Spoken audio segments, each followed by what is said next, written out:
জাহাঙ্গীরনগর বিশ্ববিদ্যালয়ের যে কোনো আন্দোলন সংগ্রামে সামনের সারিতে থাকেন বিশ্ববিদ্যালয়ের নারী শিক্ষার্থীরা। কিন্তু ভিন্ন চিত্র ৩৩ বছর পর অনুষ্ঠিত হতে যাওয়া জাকসু নির্বাচনে। এখানে প্রতিদ্বন্দ্বিতায় আগ্রহ নেই ছাত্রীদের। কেন্দ্রীয় সংসদে নির্ধারিত ৬ পদের বাইরে প্রার্থীর সংখ্যা হাতে গোনা, আর ১০টি হলের মধ্যে ৫টি হলে সবগুলো পদে প্রার্থী পাওয়া যায়নি। বিশ্ববিদ্যালয়ের হল সংসদের গঠনতন্ত্র অনুযায়ী ১৫টি পদে নির্বাচন হওয়ার কথা। হলভিত্তিক মনোনয়নপত্র দাখিলের তথ্য বিশ্লেষণ করে দেখা যায়, নওয়াব ফয়জুন্নেসা হলে ৬ জন, ১৩ নম্বর ছাত্রী হলে ৬ জন, সুফিয়া কামাল হলে ১০ জন, বেগম খালেদা জিয়া হলে ১১ জন ও প্রীতিলতা হলে ১৩ জন প্রার্থী মনোনয়নপত্র দাখিল করেছেন। এছাড়া ফজিলাতুন্নেসা হলে ১৫ জন, জাহানারা ইমাম হলে ১৬ জন এবং ১৫ নম্বর ছাত্রী হল, বীর প্রতীক তারামন বিবি হল ও রোকেয়া হলে ১৭ জন করে প্রার্থী মনোনয়নপত্র দাখিল করেছেন। এসব হলের বেশিরভাগ পদে কোনো প্রতিদ্বন্দ্বিতা ছাড়াই প্রার্থীরা নির্বাচিত হতে পারেন। শিক্ষার্থীরা বলছেন, পরিবারের অনীহার পাশাপাশি রাজনীতিতে সম্পৃক্ত হওয়ার ভয়, অশ্লীল মন্তব্য ও ট্যাগিংয়ের ভয়ে মেয়েরা নির্বাচনে প্রার্থী হতে আগ্রহী হচ্ছেন না।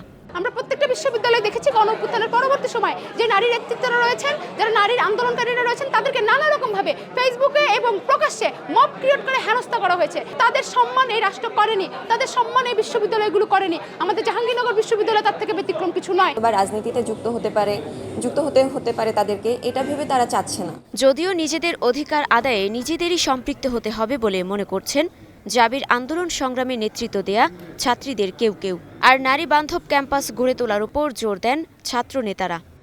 ছাত্র সংগঠনগুলো তার যে প্রতিবাদের ভাষা, সে প্রতিবাদের ভাষাটি আরো দৃঢ় করতে পারে বলে আমরা মনে করি। পাশাপাশি প্রাতিষ্ঠানিক এবং অপ্রাতিষ্ঠানিক অনেক যতগুলো কেস রয়েছে নারীর হেনস্থার, সেই জায়গাগুলোতে আরো বেশি সোচ্চার হওয়া প্রয়োজন।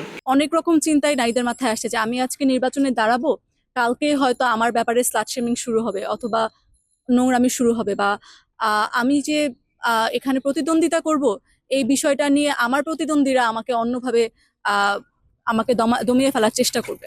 নির্বাচন কমিশন বলছে, এখন পর্যন্ত কোরাম পূর্ণ হওয়ায় নির্বাচন অনুষ্ঠিত হওয়া নিয়ে কোনো বাধা নেই। তবে কারো মনোনয়ন বাতিল হলে যদি কোরাম সংকট দেখা দেয়, তা আলোচনার টেবিলে সমাধান হতে পারে। 7টি পদ পূরণ হলে কোরাম সংকট দূরীভূত হবে। এই সংসদ কার্যকর করার ক্ষেত্রে 7 সদস্যই সিদ্ধান্ত গ্রহণ করতে পারবে, আইনগতভাবে বাধা নেই। তারপরেও যদি সবাই মিলে হলের সভাপতি, জাকসু সভাপতি কমিশন এবং শিক্ষার্থীদের আগ্রহ সব মিলেই যদি এই অবশিষ্ট পদগুলি পূরণ করার বিষয়ে সিদ্ধান্ত হতে পারে বা হবে না, সেটা আলোচনার প্রেক্ষিতে সেই সিদ্ধান্ত গ্রহণ করা যেতে পারে। আগামী 11 সেপ্টেম্বর অনুষ্ঠিত হতে যাচ্ছে ১০ম জাকসু নির্বাচন। এবার মোট ভোটার ১১,৯১৯ জন। এর মধ্যে ছাত্র ৬,১০২ এবং ছাত্রী ৫,৮১৭ জন। Desk report, Star news.